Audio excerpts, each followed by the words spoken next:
Yes. Good evening.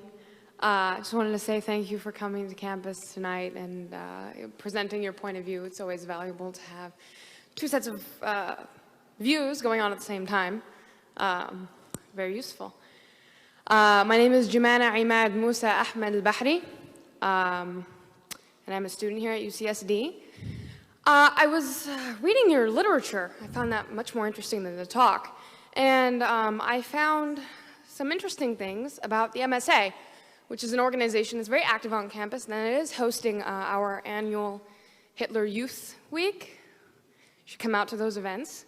If you could clarify the connection between the MSA and jihad terrorist networks, because last I checked, we had to do our own fundraising, and we never get help from anyone. So if you could clarify the connection between UCSD's MSA, or if you don't have such information, if you could connect other MSAs on UCs, because the connection wasn't too clear in the pamphlet. Just if you could clarify. Okay.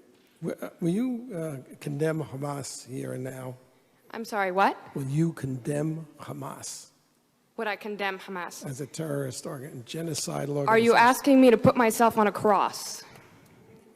So you won't. I actually have had this experience many times. You didn't read the pamphlet because the pamphlet is chapter and verse.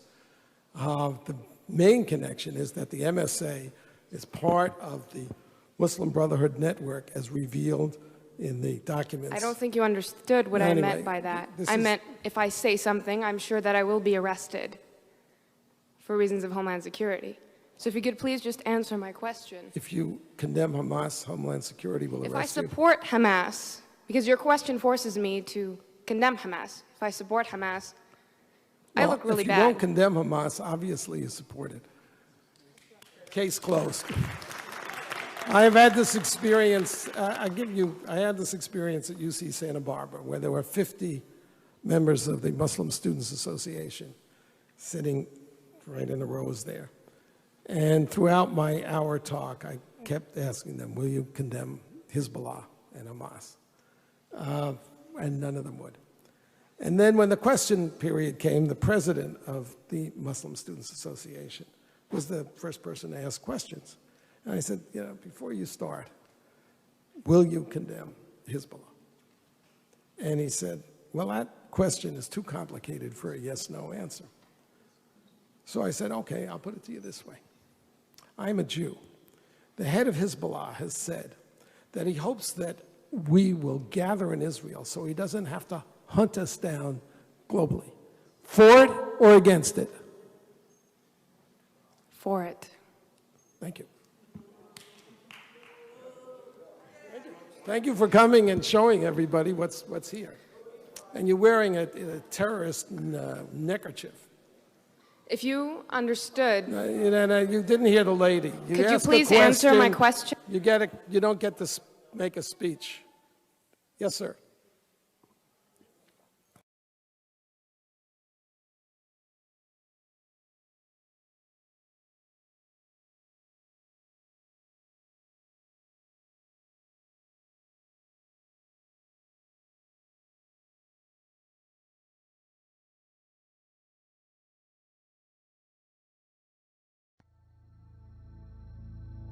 There is an ongoing effort to create a Palestinian Arab state on strategic territory of Israel, the Jewish state. The future Arab Palestinian state will be governed by PLO Fatah, now better known as the Palestinian Authority. One must take into account certain historical facts, which are mostly unknown to the public, in order to evaluate the wisdom of this policy. PLO Fatah was created by a top director of the Final Solution, the Nazi program to exterminate the European Jewish people. That is the story we will share in what follows. HIR and FACES present a series based on the book The Collapse of the West, The Next Holocaust and Its Consequences.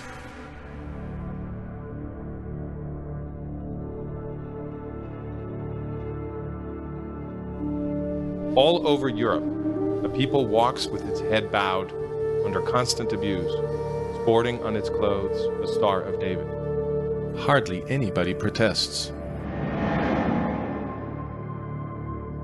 Europe is docile and obedient to its new masters.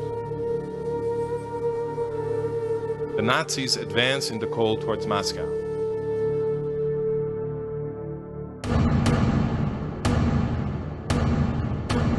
Lethal serpents coil and strike at the civilian population. Einsatzgruppen. More than 2 million human beings are destroyed, a majority of them Jewish.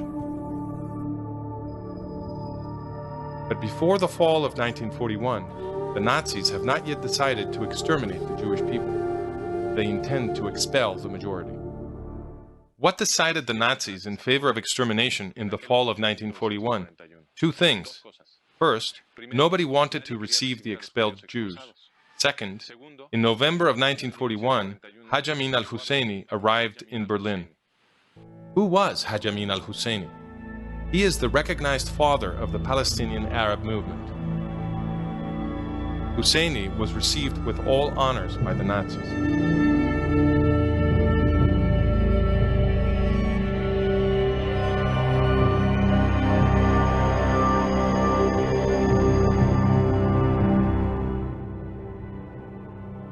Hitler and Husseini sat to plan the extermination of the Jews in the Middle East, as registered in the Nazi minutes of the meeting. The Führer then made the following statement to the Mufti, enjoining him to lock it in the uttermost depths of his heart. Germany's objective would then be solely the destruction of the Jewish element residing in the Arab sphere under the protection of British power.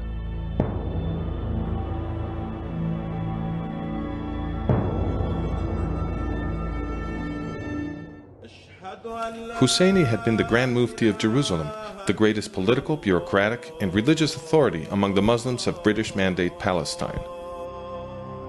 In 1936, Husseini organized his fourth terrorist attack against the Jews of the British Mandate. He coordinated his actions with Hassan al-Banna, founder of the Muslim Brotherhood. Adolf Hitler and Benito Mussolini sent weapons.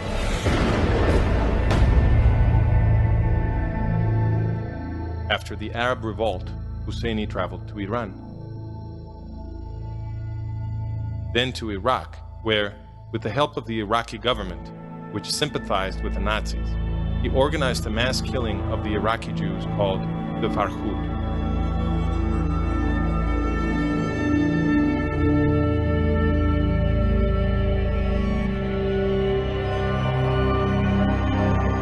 Then he traveled to Rome and arrived finally in Berlin in October of 1941. Shortly thereafter, in the Berlin suburb of Wannsee, a conference was held. Important officials of the Third Reich decided there that they would kill all of the European Jews. The question is, did Husseini have something to do with this decision? After the war, at the Nuremberg War Crimes Tribunal, evidence was presented to consider Husseini's part in this decision. The witness was Dieter Wisliceny, right-hand man to Adolf Eichmann, the acknowledged director and administrator of the extermination of the European Jews. Wisliceny testified as follows about the Mufti Husseini. According to my opinion, the Grand Mufti played a role in the decision of the German government to exterminate the European Jews, the importance of which must not be disregarded. He had repeatedly suggested to the various authorities with whom he has been in contact, above all before Hitler, Ribbentrop, and Himmler, the extermination of European Jewry. He considered this as a comfortable solution of the Palestine problem. He was one of Eichmann's best friends and has constantly incited him to accelerate the extermination measures. Wisliceny also stated the following: the Mufti is one of the originators of the systematic destruction of European Jewry by the Germans, and he has become a permanent colleague, partner, and advisor to Eichmann in the implementation of this program. In Nazi-occupied Yugoslavia, in Bosnia and Kosovo, Husseini oversaw the recruitment and training of Muslim troops for Heinrich Himmler's SS, troops that committed genocide against Serbs, Jews, and Roma.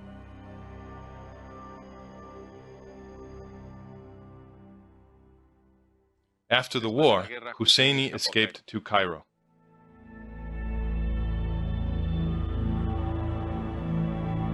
With the blood of millions of Jews still fresh on European soil, the UN voted in 1947 to establish in the Middle East a state for the Jewish people. It also approved the creation of a Palestinian Arab state.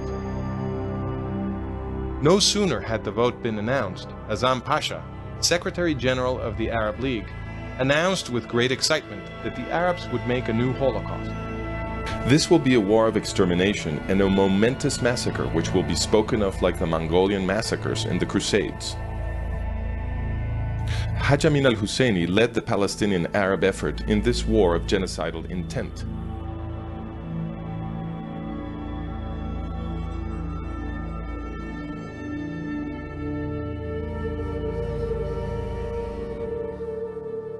The Jews, most of them civilians without military training and without heavy weapons, defeated the professional armies of the United Arab States, and they established their new state.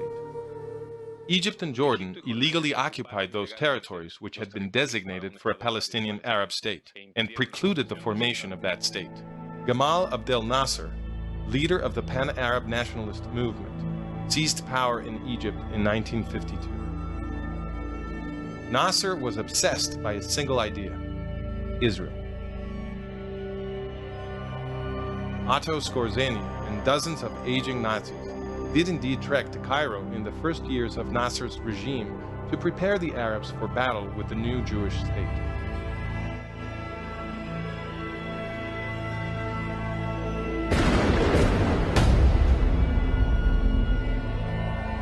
Taking advantage of the presence of his Nazi colleagues in Cairo, the Mufti Haj Amin al-Husseini made young Yasser Arafat, then living in Cairo, his protege. The Mufti secretly imported a former Nazi commando officer into Egypt to teach Mr. Arafat and other teenage recruits the fine points of guerrilla warfare. Mr. Arafat learned his lessons well. The Mufti was so proud of him, he even pretended the two of them were blood relations.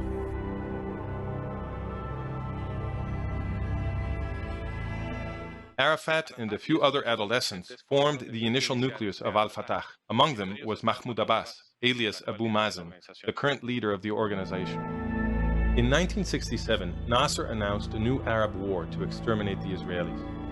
"We shall not enter Palestine," he said, "with its soil covered in sand. We shall enter it with its soil saturated in blood. The battle will be a general one, and our basic objective will be to destroy Israel."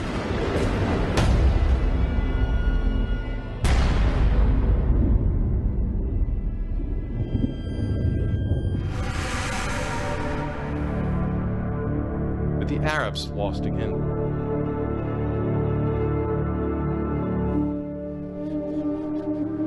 Israel acquired, among others, the territories of Gaza, Judea, and Samaria that Egypt and Jordan had illegally occupied. These are the famous disputed territories. Starting in 1970, Husseini's movement al-Fatah absorbed the PLO and adopted its name.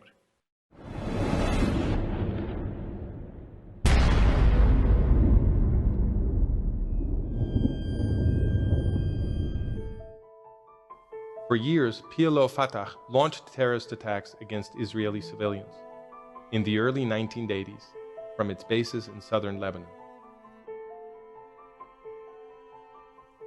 Israel invaded Lebanon and won. The remainder of the organization then took refuge in Tunis. PLO Fatah had been defeated.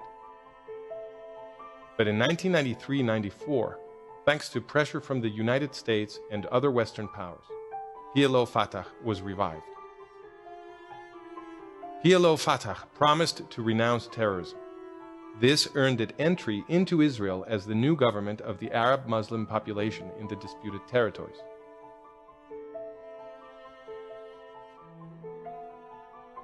PLO Fatah now called itself the Palestinian Authority. Overnight, terrorism against Israelis quintupled. Even so, the diplomatic process to empower PLO Fatah was sped forward.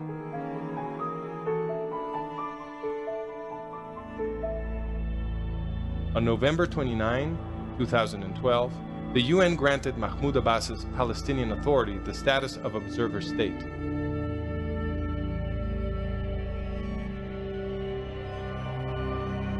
This repeats and elevates what the UN did in 1977, when it granted PLO Fatah observer status.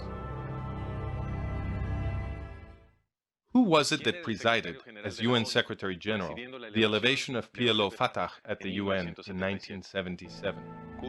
Kurt Waldheim. When Waldheim afterwards became president of Austria, it was documented that he had participated as Nazi officer in the Yugoslav massacres of World War II, the same massacres that Haj Amin al-Husseini, Arafat's mentor, also organized.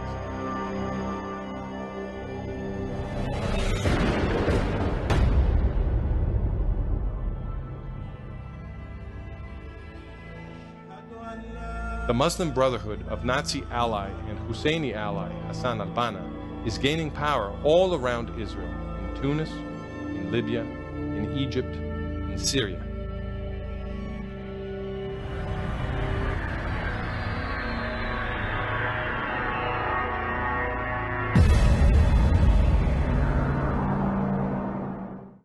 Hamas is a Palestinian Arab terrorist organization created by the Muslim Brotherhood.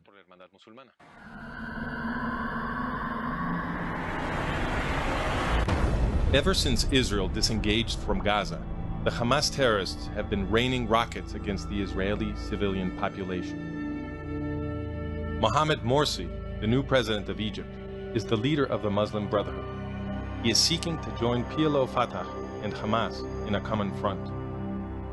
Supporting the effort to produce unity, Hamas invited Mahmoud Abbas, leader of PLO Fatah, or the Palestinian Authority, to preside an event in Gaza commemorating Fatah's first attack against Israel. Mahmoud Abbas there celebrated the memory of his mentor, Haj Amin al-Husseini, a leader of the Nazi final solution.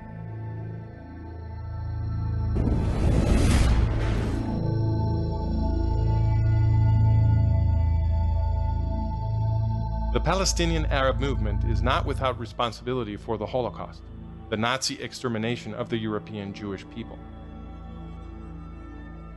We have seen here that the founding father of the Palestinian Arab movement, Haj Amin al-Husseini, was a co-director of the Holocaust.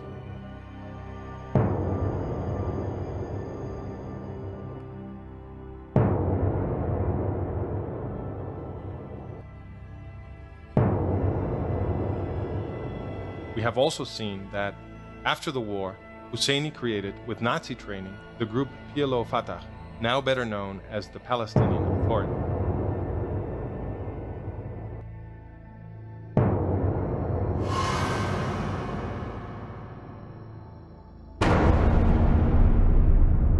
To see the detailed documentation that supports the statements in this video, visit The Collapse of the West, the Next Holocaust and Its Consequences.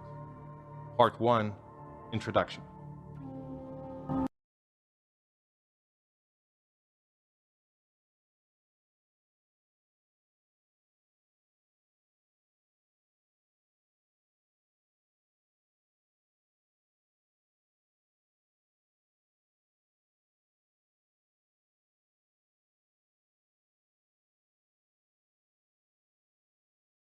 Healthy, necessary, democratic debate.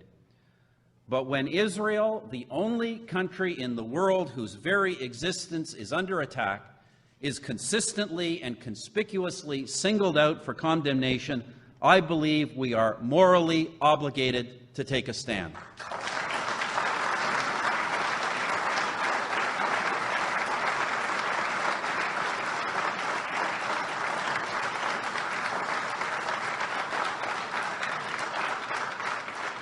Demonization, double standards, delegitimization. The 3 Ds, it is a responsibility of us all to stand up to them. And I know, by the way, because I have the bruises to show for it, that whether it is at the United Nations or any other international forum, the easiest thing to do is simply to just get along and go along with this anti-Israeli rhetoric, to pretend it is just about being even-handed, and to excuse oneself with the label of honest broker. There are, after all, a lot more votes, a lot more, in being anti-Israeli than in taking a stand. But as long as I am Prime Minister, whether it is at the United Nations, the Francophonie, or anywhere else, Canada will take that stand, whatever the cost.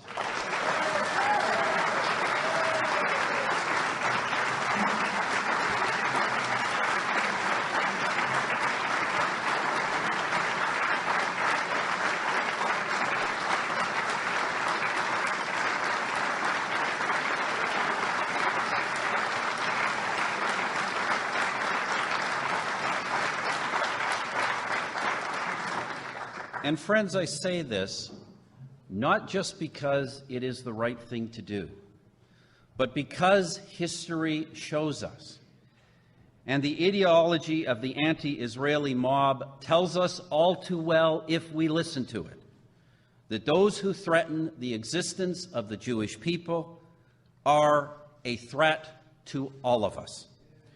Earlier, I noted the paradox of freedom. It is freedom that makes us human. Whether it leads to heroism or depravity depends on how we use it. Alors que grandir au spectre de l'antisémitisme, notre responsabilité est de plus en plus claire. Nous sommes des citoyens de pays libres. Nous avons le droit et donc l'obligation de parler et d'agir. We are free citizens, but also the elected representatives of free peoples. We have a solemn duty to defend the vulnerable, to challenge the aggressor, to protect and promote human rights, human dignity at home and abroad. None of us really knows whether we would choose to do good in the extreme circumstances of the righteous. But we do know that there are those today who would choose to do evil if so permitted. Thus, we must use our freedom to confront them and their anti-Semitism at every turn. Voilà, mesdames et messieurs, l'objet de notre intervention aujourd'hui, notre détermination commune à confronter cette terrible haine. Le travail que nous avons entrepris dans nos propres pays et en collaboration les uns avec les autres est un signe d'espoir. Our work together is a sign of hope, just as the existence and persistence of the Jewish homeland is a sign of hope. And it is here that history serves not to warn, but to inspire. As I said on the 60th anniversary of the founding of the State of Israel, Israel appeared as a light in a world emerging from a deep darkness. Against all odds, that light has not been extinguished. It burns bright, upheld by the universal principles of all civilized nations: freedom, democracy, and justice. By working together more closely in the family of civilized nations, we affirm and strengthen those principles, and we declare our faith in humanity's future, in the power of good over evil. I want to thank you all for all you are doing to spread that faith, and I want to thank you for your kind attention today. Merci beaucoup.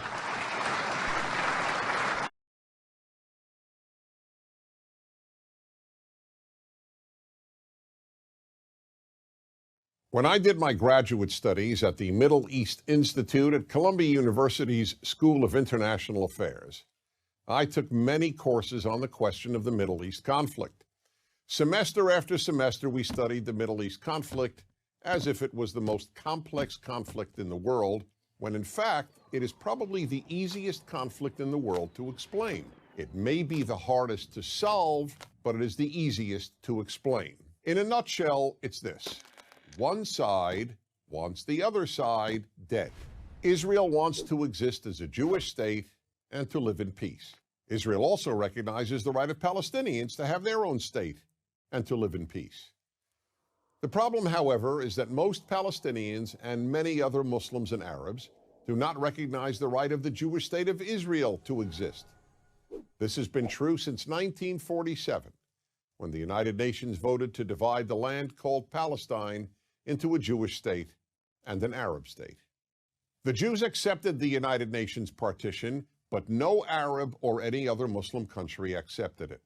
When British rule ended on May 15, 1948, the armies of all the neighboring Arab states, Lebanon, Syria, Iraq, Transjordan, and Egypt, attacked the one-day-old state of Israel in order to destroy it.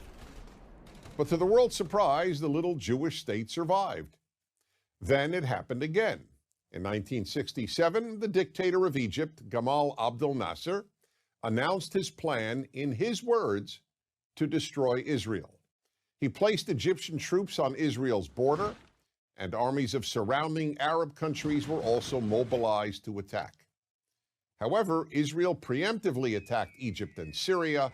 Israel did not attack Jordan and begged Jordan's king not to join the war. But he did. And only because of that did Israel take control of Jordanian land, specifically the West Bank of the Jordan River. Shortly after the war, the Arab states went to Khartoum, Sudan, and announced their famous 3 no's: no recognition, no peace, and no negotiations. What was Israel supposed to do? Well, one thing Israel did a little more than a decade later in 1978 was to give the entire Sinai Peninsula, an area of land bigger than Israel itself and with oil, back to Egypt, because Egypt, under new leadership, signed a peace agreement with Israel. So Israel gave land for the promise of peace with Egypt, and it has always been willing to do the same thing with the Palestinians. All the Palestinians have ever had to do is recognize Israel as a Jewish state and promise to live in peace with it. But when Israel has proposed trading land for peace, as it did in 2000, when it agreed to give the Palestinians a sovereign state in more than 95% of the West Bank and all of Gaza, the Palestinian leadership rejected the offer and instead responded by sending waves of suicide terrorists into Israel. Meanwhile, Palestinian radio, television, and school curricula remain filled with glorification of terrorists, demonization of Jews, and the daily repeated message that Israel should cease to exist. So it's not hard to explain the Middle East dispute. One side wants the other dead. The motto of Hamas, the Palestinian rulers of Gaza, is, "We love death as much as the Jews love life." There are 22 Arab states in the world, stretching from the Atlantic Ocean to the Indian Ocean. There is one Jewish state in the world, and it is about the size of New Jersey. In fact, tiny El Salvador is larger than Israel. Finally, think about these 2 questions. If tomorrow Israel laid down its arms and announced, "We will fight no more," what would happen? And if the Arab countries around Israel laid down their arms and announced, "We will fight no more," what would happen? In the first case, there would be an immediate destruction of the state of Israel and mass murder of its Jewish population. In the second case, there would be peace the next day. As I said at the outset, it is a simple problem to describe. One side wants the other dead, and if it didn't, there would be peace. Please remember this: there has never been a state in the geographic area known as Palestine that was not Jewish. Israel is the 3rd Jewish state to exist in that area. There was never an Arab state, never a Palestinian state, never a Muslim or any other state. That's the issue. Why can't the one Jewish state the size of El Salvador be allowed to exist? That is the Middle East problem. I'm Dennis Prager.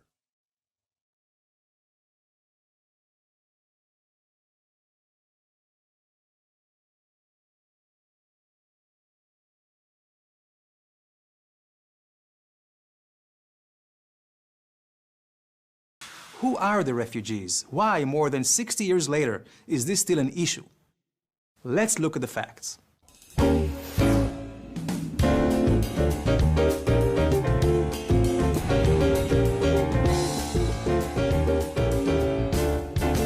So, how did it all begin?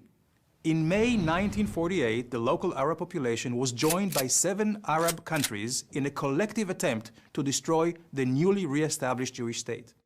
Encouraged by Arab leaders who promised they would return as victors, and later on, as a result of their failed war efforts, an estimated 500,000 Arabs fled to neighboring Arab territories.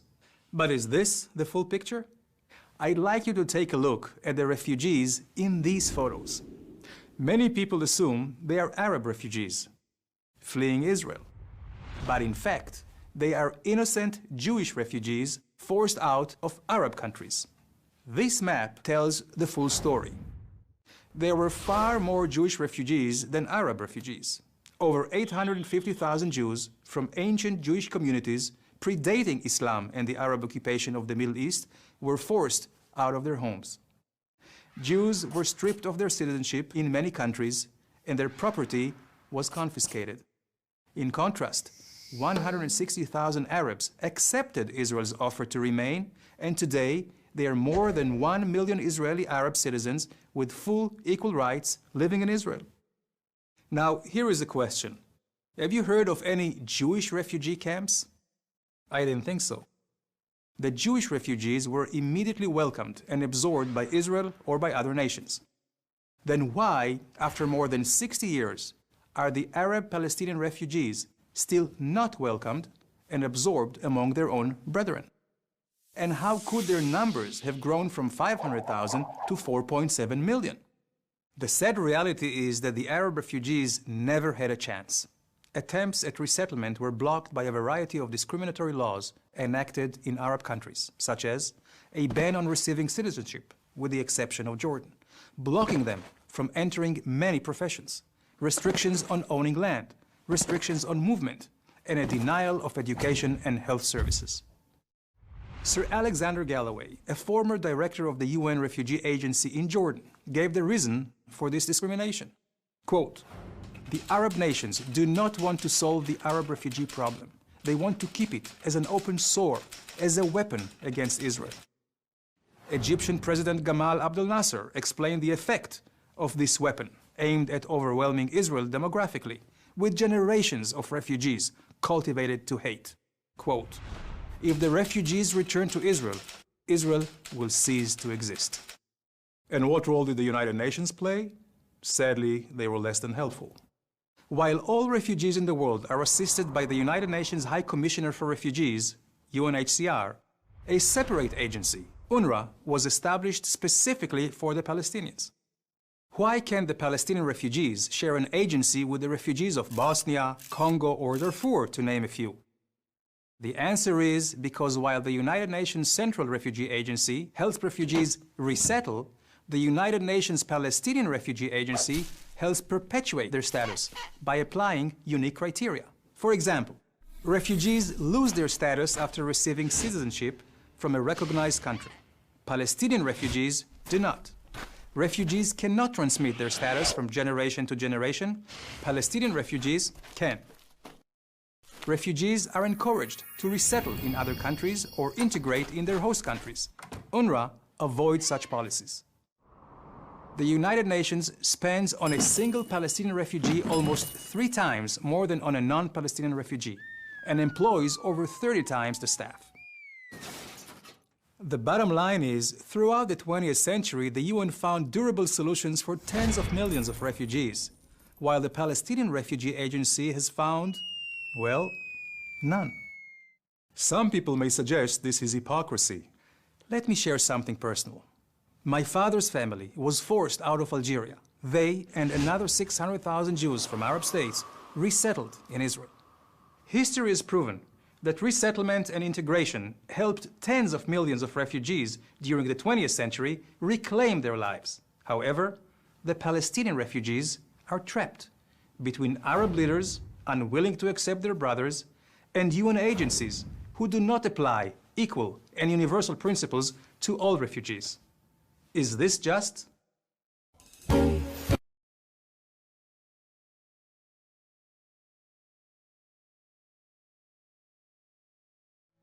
The Arab-Israeli conflict is presented in the media as a territorial dispute. A common argument asserts that in the territory of the present state of Israel, there used to reside a 1,000-year-old Arab Palestinian people, which was forcibly evicted by the Zionist Jews. In order to evaluate these claims, we must examine the historical facts. We shall do this in what follows. HIR and FACES present a series based on the book The Collapse of the West, The Next Holocaust and Its Consequences.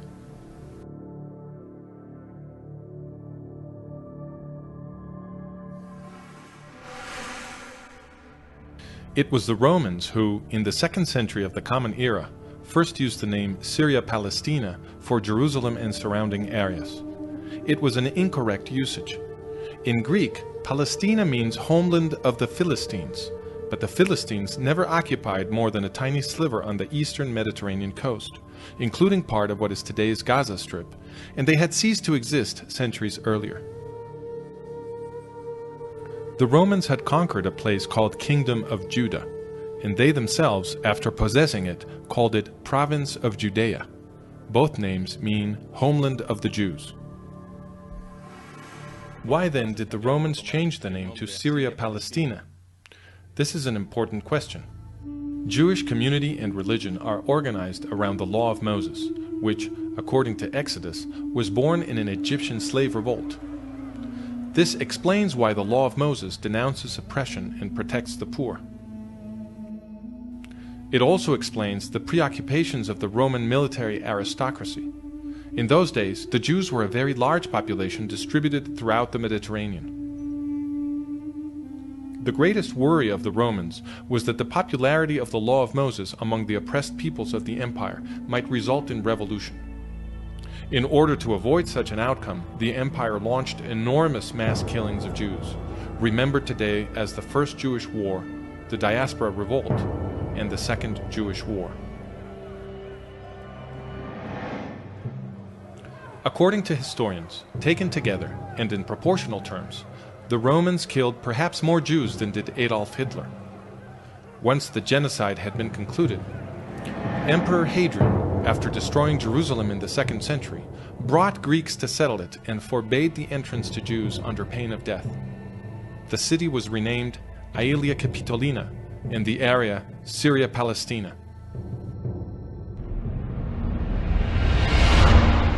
In political terms, Palestine means, there are no Jews here, nor do we allow them. Some Jews stubbornly remained in their Holy Land, and many others soon returned. The Romans informally continued to call the place Judea. With the passing of the centuries, the name Palestine was used less and less, and ceased to have a clear referent. Under the Turkish Ottoman Empire, overlord of the area from the 16th century, there was no administrative or political entity called Palestine. In the 20th century, after wrenching the Middle East from the Turks in World War I, the British revived the name when they created the British Mandate for Palestine. But their final definition of Palestine in 1922 was just 1/4 of the landmass that they themselves had baptized Palestine 2 years before. Such arbitrariness supports the complaint of Arab historian Philip Hitti, who testified in 1946 before the Anglo-American Committee of Inquiry that there is no such thing as Palestine in history. Absolutely not.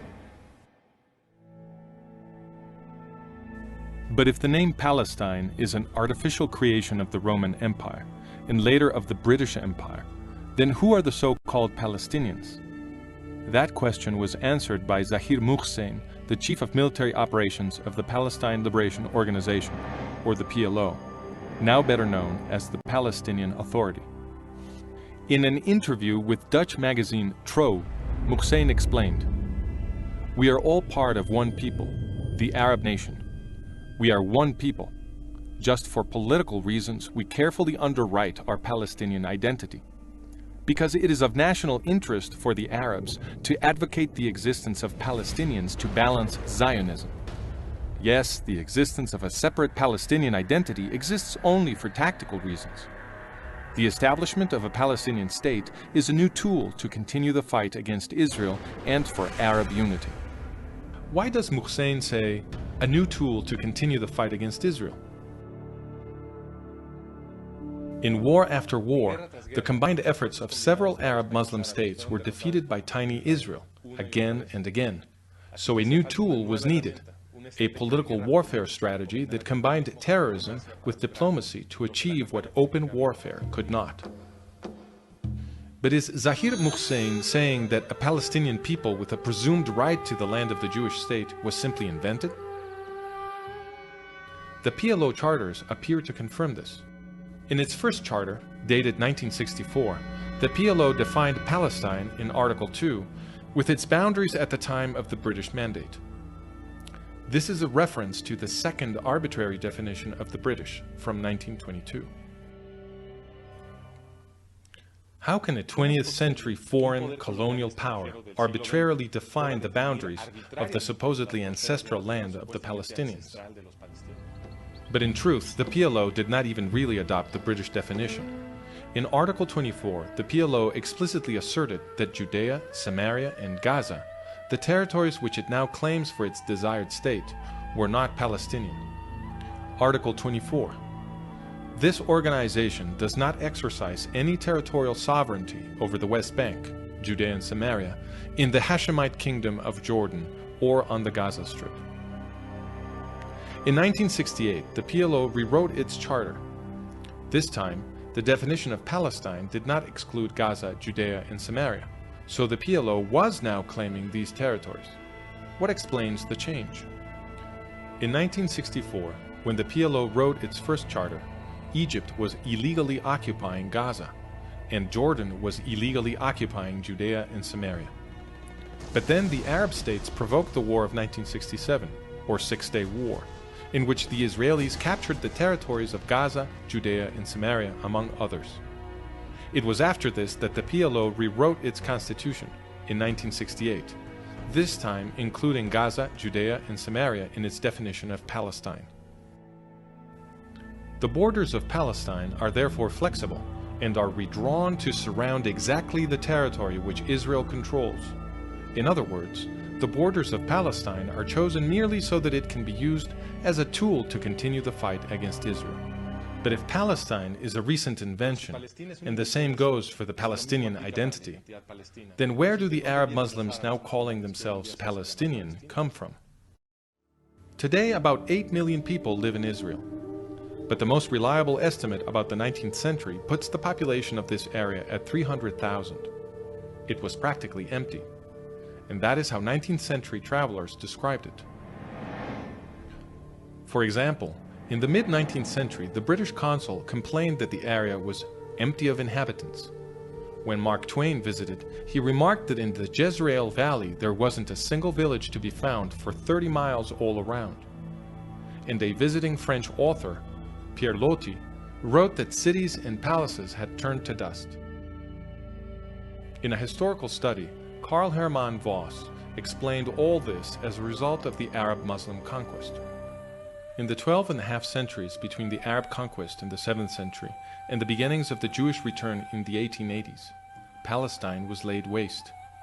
Its ancient canal and irrigation systems were destroyed, and the wondrous fertility of which the Bible spoke vanished into desert and desolation. Under the Ottoman Empire of the Turks, the policy of desfoliation continued. The hillsides were denuded of trees and the valleys robbed of their topsoil. And the few people who lived there, who were they? A majority were Muslim, but they were divided by various identities, some of them violently opposed to each other, and none of them Palestinian.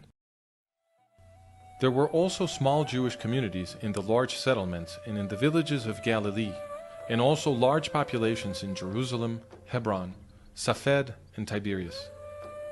In Jerusalem, in fact, the Jews were a majority. A document from the British consulate dated 1859 states, "The Muslims of Jerusalem do not exceed a fourth of the entire population." In 1878, 2 years before the Zionist migrations began, the Ottoman Sultan launched a resettlement policy to bring foreign Muslims, mainly Circassians and Algerians. Historian Arnold Blumberg explains, after 1880, the forces of nascent Jewish nationalism, foreign Muslim colonization, sponsored by the Turks, and spontaneous Arab immigration prompted by the new prosperity of Palestine changed the demographic face of the land. Given that starting in 1878, enormous waves of Muslim immigration began arriving in what was essentially an empty territory, it is obvious that the vast majority of those now calling themselves Palestinian do not have thousand-year-old roots in the place. This is confirmed by the UN's behavior, for it has defined a Palestinian refugee as any non-Jew who left during the War of 1948 and whose family had been residing in the area even just 2 years before then.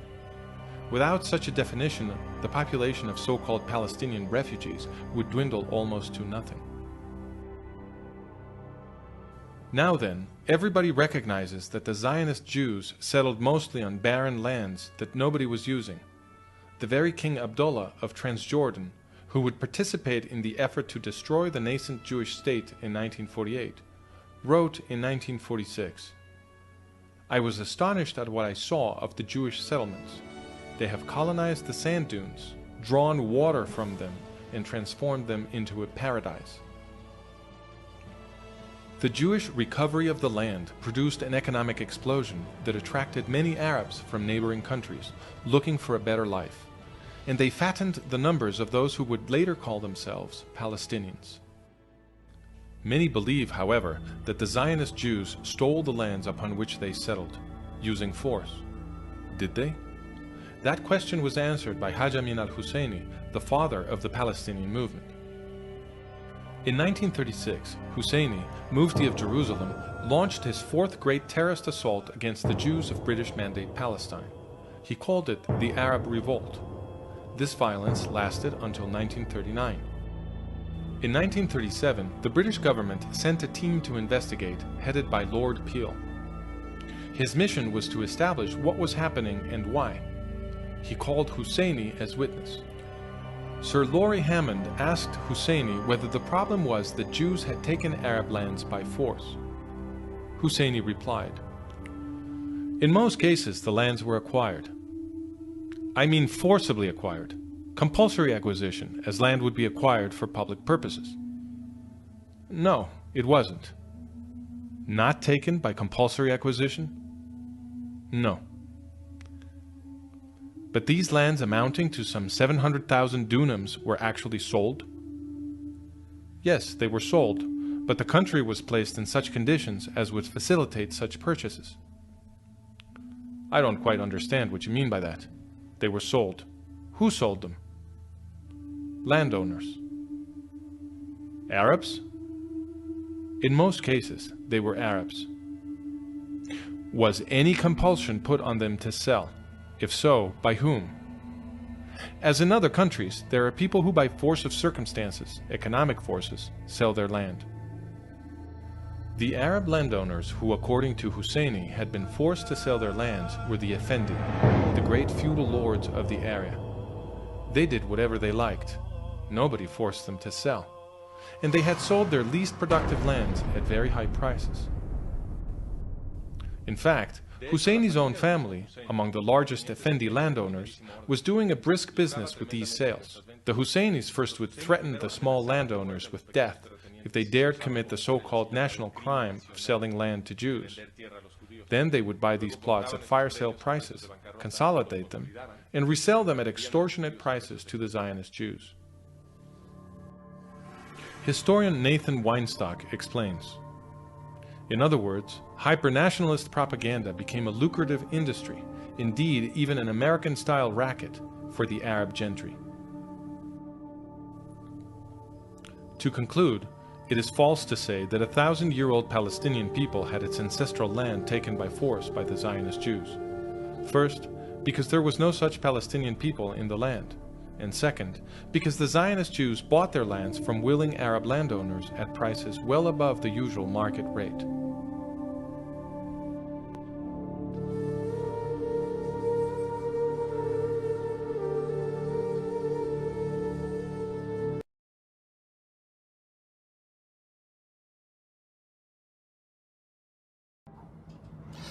If aliens ever took over the UN and read their archives, they would surely conclude that Israel is the most evil country on planet Earth.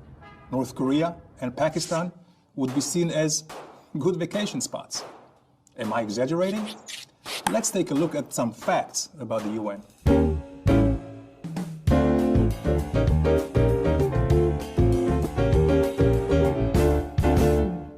There are 193 members in the UN. Less than half of them are free countries. Many of them are perpetrators of the worst crimes of our time.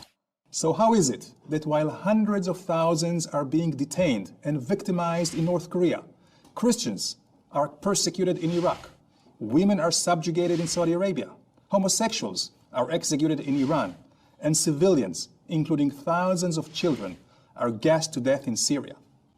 How is it that 85% of the resolutions against countries passed in the UN General Assembly are against Israel, the only real democracy in the Middle East with equal rights, an independent judicial system, and a vibrant free press?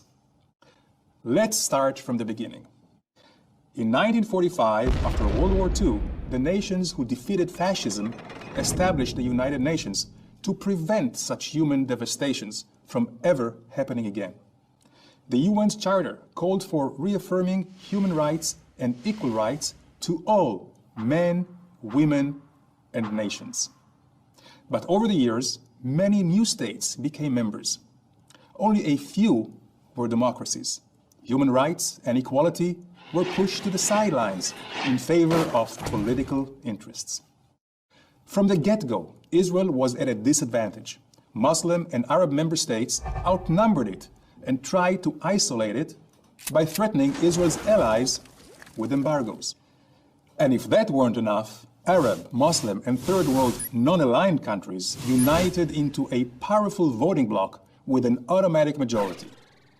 Their shared goal was to discredit the US and delegitimize Israel. As it has been famously noted, this voting bloc could pass a resolution that the world is flat and that Israel flattened it.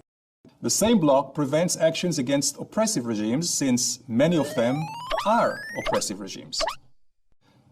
Now, after understanding how the UN is structured, it shouldn't surprise you that Iran, the oppressive regime developing nuclear weapons in breach of international agreements, was appointed a member of the United Nations Nuclear Disarmament Committee. This is a country that has threatened to destroy a fellow UN member, Israel. If that isn't enough irony for you, wait. This theater of the absurd reached a climax in the UN Commission on Human Rights, which was run for decades by an overwhelming majority of non-democratic, abuse-ridden countries. In 2003, it was even chaired by Libya under Gaddafi. That's right, this righteous individual was telling us how to make the world a better place. This commission repeatedly condemned Israel, but refused to condemn systematic torture and abuse in over 80 countries, including Sudan, for the massacre of 300,000 citizens in Darfur. At this point, even the UN Secretary General realized something was fundamentally wrong. But the Human Rights Council, which replaced the Commission, still includes many countries that fail to meet even the most minimal standards of a free democracy. They have placed Israel on its permanent human rights agenda. Israel, which has equal rights for all its citizens, minority rights, civil liberties, and a growing population of Jews, Christians, and Muslims. I served in the UN from 1993 to 1997 and saw firsthand the hypocrisy and cynicism of the political interests that have taken over the United Nations. I have watched dictators applauded, murder and terrorism ignored, and human rights turned into a travesty. After understanding how the UN really operates, perhaps the idea of aliens taking over doesn't sound that bad.